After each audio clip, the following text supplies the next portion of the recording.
Hello everyone, welcome back to my channel. Mayam ngasidi mayamgidamakta motor Mangal bora recipe pudunu lakchari do kamay tobra yengminasi mayam sidaina mangal se nungdang chupa tingna thanambani ado si pressure cooker da hape ising khara haijalle ado thum khatang ta hapchalle mayam si cooker gi lid se ban tawsalaga mari rakka mandoini mayam mangal se kam da bi da su bora se hoba yai aduga aidi asmana kam thoga bora hoba sina prefer toba heli hojik cooker se hangna yengbada mangal se soft oire kaidi ba aduga softy oireba hojik asina kai bora se hoba horani ahanbada cup amaina sida beson lore aduga 2 teaspoon rice flour cheng atakpa natragana corn flour do hapiro aduga asiga ina ingonda yenam se yamnadi leitaba kaya amna hapdi hawba henmanyaba aduina ingonda leijaba khara do hape sing khara su hapiro suthana 1/4 teaspoon aduga machuna half a teaspoon as amaga tanghaina coriander powder hapiro mayam aduga 1 teaspoon na jeera powder morok machu khara hapiro aduga thumna changnaina hapiro mayam amaina sida garam masala khara su hape adu hojik ingredients lori mayam se fajana mix tawsanbirani mayam hojik aina sida ising kitang haijalaga fajana mix tawsale mayam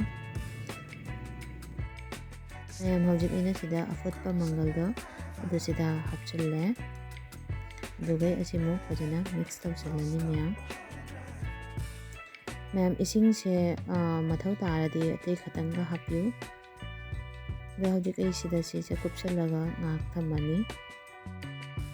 mayam sidaina pen amada thau khara sahale adugai akoina hojik bora gi better sembado adu spatula na kholaga abadi khabaina kholaga round shape ta thadare mayam sida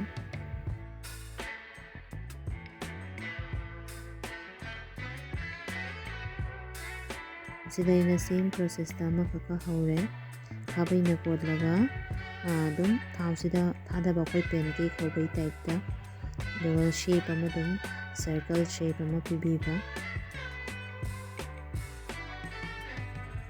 mayam sidaina makharonda minute ama mok mulalaga mok onthoe dai mak asimu minute ama matungda ondok onjin tawna mulandoi mayam bora se mathang maka onho ga mulanbi golden brown oibabo mayam bora se mulle sida mayam su yengbiu yam pana yam hawgadaba mali